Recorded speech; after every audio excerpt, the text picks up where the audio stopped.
Hello, my name's Michael Conneely, and this video, which I'm bringing to you from the beautiful west of Ireland, is all about Mars train crash energies in November 2021 and how we can learn how to manage Mars train crash energies. Mars makes some very difficult connections during November. And it's going through Vedic Libra, a sign that just can't properly support Mars. In this video and blog, I list in detail what to expect from the Mars complications, one after the other this month. But do see also the partner video and blog where I detail ways of envisioning and embodying the higher spiritual and earthly expression of Mars. It could be so useful in this month of November. I've actually really felt this transit, so I want to share what it's all about in some detail and the sequence of its unfolding in some detail. And this is probably because I have 3 planets in Libra. And indeed in the heavens, Pluto is transiting square my sun and my moon in the present years. So how will the Mars transit through Libra affect you? Well, this actually all started from around the 22nd of October. This was when Pluto was in an exact square to Mars in the heavens, no messing there. The dark commands, do it now, the dark arises. And this day, the 22nd of October, was actually also the day that Mars entered Vedic Libra. So now we need to seize all these difficult upcoming energies sequence as actually being an opportunity to come into our true power, Pluto, and into our true warrior nature, Mars, to understand power more, to understand being a warrior more.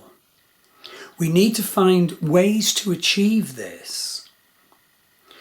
Make November a month to be proud of ourselves for growing in our proper connection to Mars' divine warrior energies. So note that Mars transits from 7 to 27 degrees Vedic Libra in November 2021. Now Mars is warrior energy, but it's all over the place in the Libra sign setting. So Mars energies in November will be torturous, with tension after tension on the way all month. And we will be so helped if we know the detail of what's coming, if we understand what these energies and situations are, and if we use these difficulties to make the optimum personal growth from this evolving, unfolding situation. So first of all, let's study the planet energies and then put the pieces of the jigsaw together in date order. All this is with the aim of being forewarned is forearmed, but also of working out what is the highest good for each of us in all this. A step in becoming the guy we were born to be, becoming the woman we were born to be. So let's examine the 7 pieces of the jigsaw that I've identified, and it will really help us if we understand them fully. So they are, in summary: 1. Pluto square Mars exact, 22nd of October. 2. Mars transits Libra. Understand the true nature of Mars and what being in Libra does to him. 3. Pluto and Saturn squaring Mars and Mercury in the new moon of the 4th of November, a very difficult new moon. 4. Mars combusting and conjuncting Mercury, and this process is exact on the 12th of November. 5. Uranus's opposition Mars can lead us to really quite unfortunate behaviours, but has of course a high potential if we understand it, and it's exact on November the 17th. 6. Mars and the eclipse of November the 19th, the eclipse full moon. And part 7, which is actually the separate standalone video and blog, work to connect with the divine nature of Mars.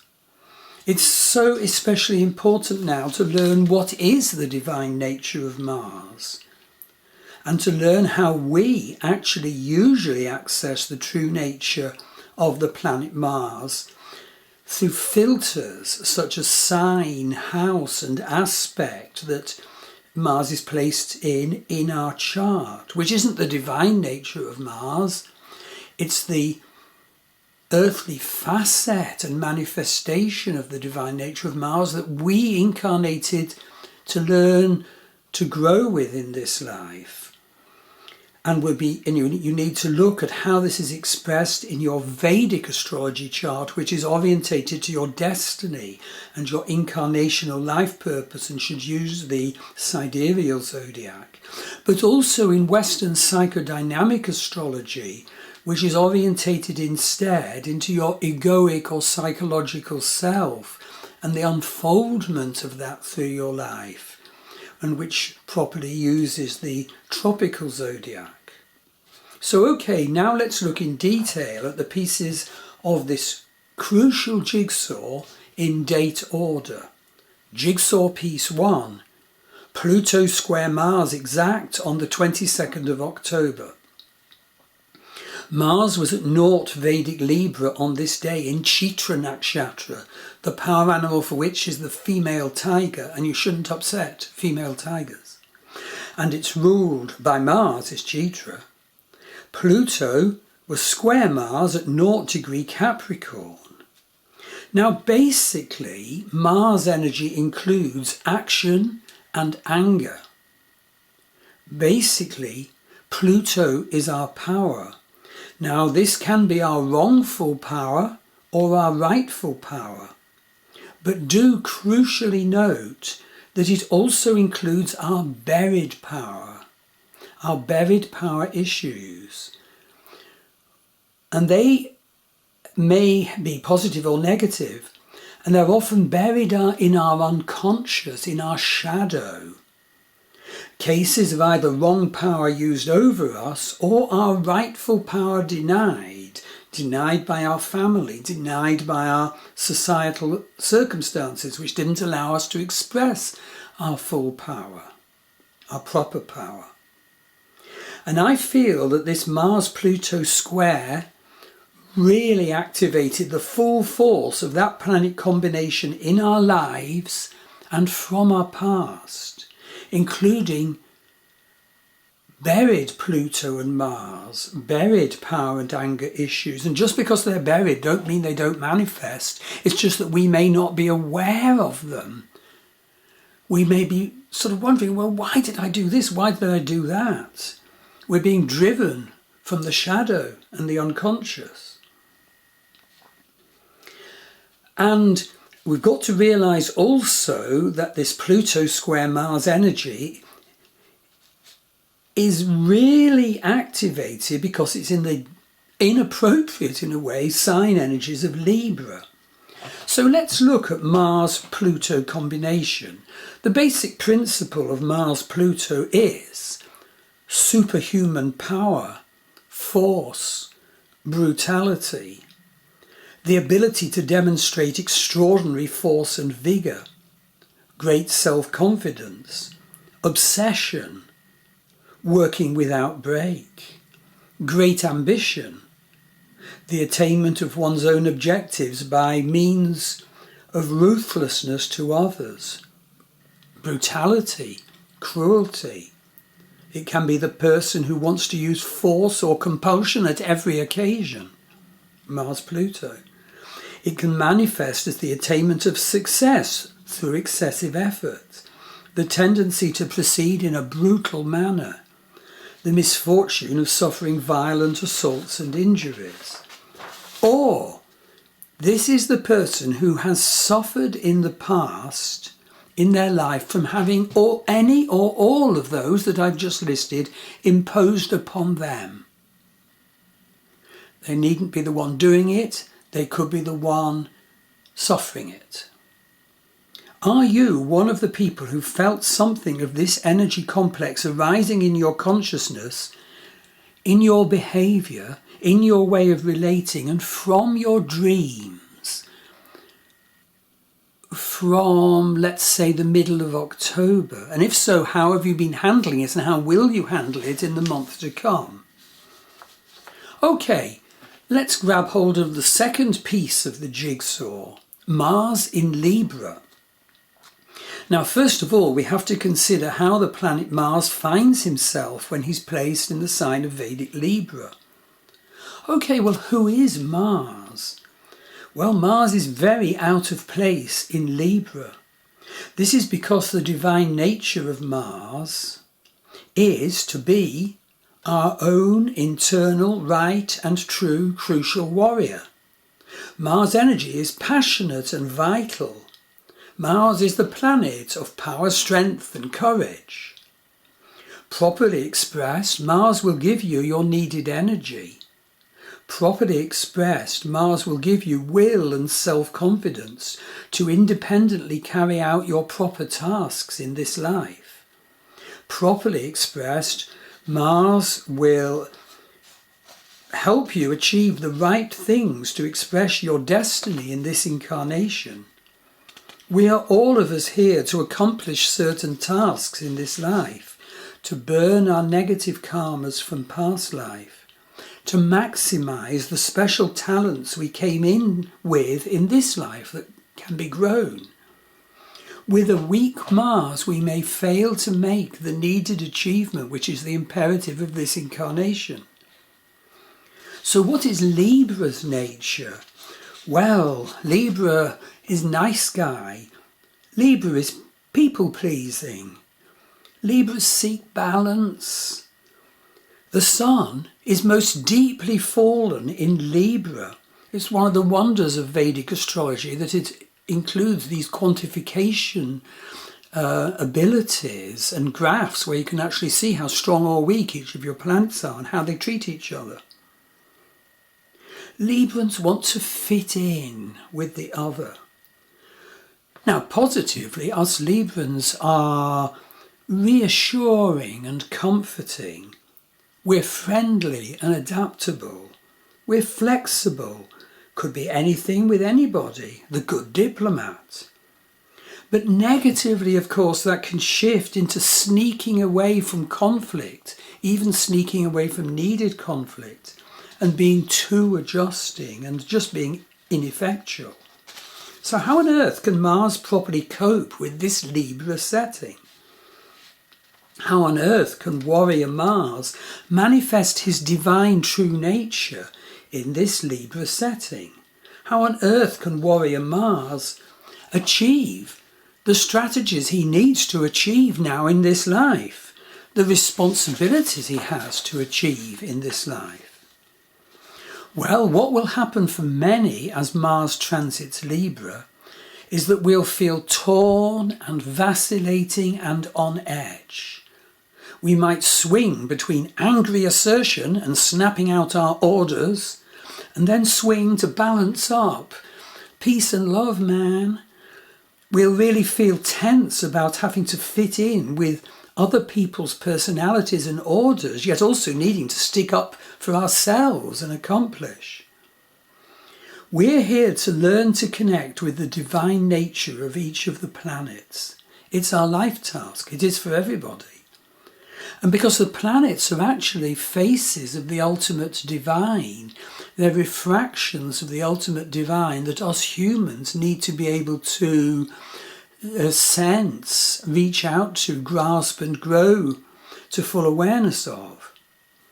So, I definitely feel it's worthwhile monitoring the way your Mars project is going day by day in November. Take stock of what you're doing to manage your Mars energies, well or badly, in the month of November. And it can be helpful to do vision work, indeed to envision the divine nature of Mars, the true spiritual warrior, and indeed also to do embodiment work, embody the true Mars, and see the partner video and blog accompanying this November report on Mars. But, okay, let's move on. What else does Mars have to cope with in his fraught journey through November 2021? Okay, third part of the jigsaw. Mars and the new moon of the 4th of November. The new moon of the 4th of November is a train crash for Mars. Don't get caught up in the wreckage. Be prepared. Forewarned is forearmed. Mars is at 9 Libra. Mercury is at 4 Libra. They affect each other. The new moon is at 18 Libra. And the key aspects are that repressive Saturn is at 13 Libra, so squaring Mercury, Mars and the new moon. And explosive Pluto is at 0 Capricorn, so squaring explosive Mars and irate Mercury.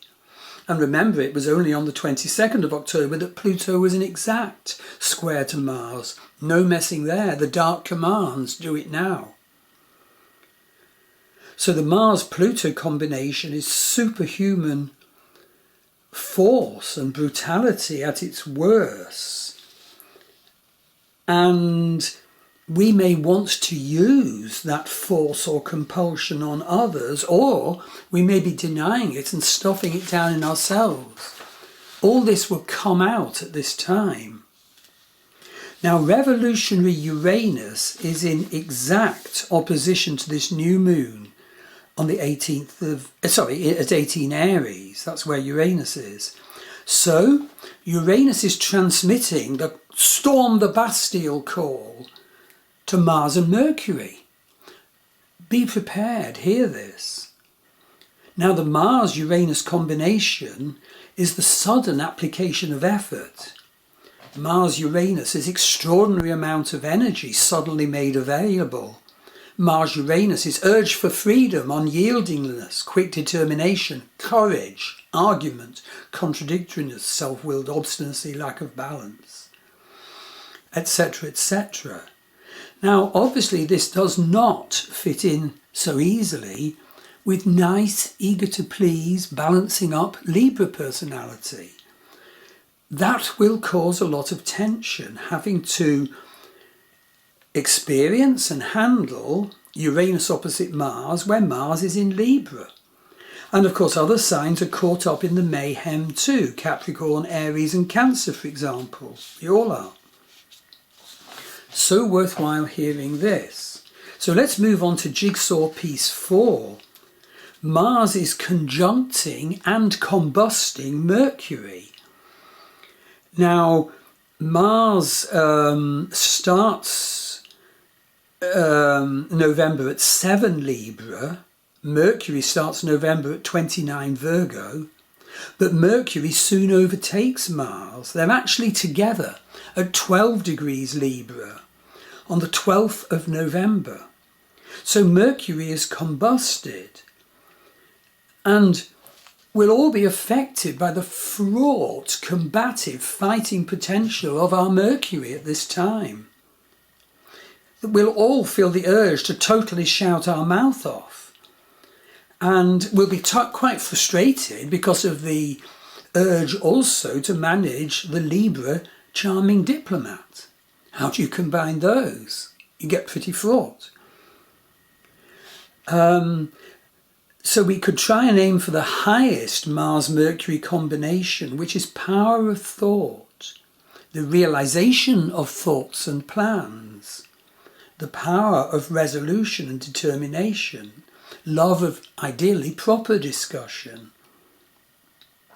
There's a few more dimensions of meaning in the accompanying block. So let's go on to jigsaw piece 5. Uranus opposition Mars exact on the 17th. Well, I've already mentioned this a bit. But I want to add that even if we manage to handle and express Uranus opposite Mars well, I think we all will feel the nervous irritability that is part of Mars-Uranus. And that nervous irritability could even unsettle you a lot, could even unsettle or even destroy life patterns. And anger and resentment that may have been building in you for some time, perhaps even for a very long time, will lash out, potentially, if you're not aware, will go on the attack. There'll be impulsiveness, explosiveness, smashing of traditions. And this is at the personal and the social level. And of course, that process will break us free of our responsibilities and obligations, but that's something we need to do with wisdom and care and love. Okay, jigsaw piece 6, Mars and the eclipse of November the 19th. So this eclipse has Sun at 3 Scorpio, Moon opposite at 3 Taurus. And Mars is at 19 Libra on this violent eclipse day. So again, we'll have the issue of, well, how does Mars really cope with the call to be nice guy Libra? If we want spiritual guidance, remember that Jupiter at this time is so weak because Jupiter is still transiting in Vedic Capricorn, the sign of his greatest ability. Capricorn is ruled by Saturn. So all of us have reduced connection to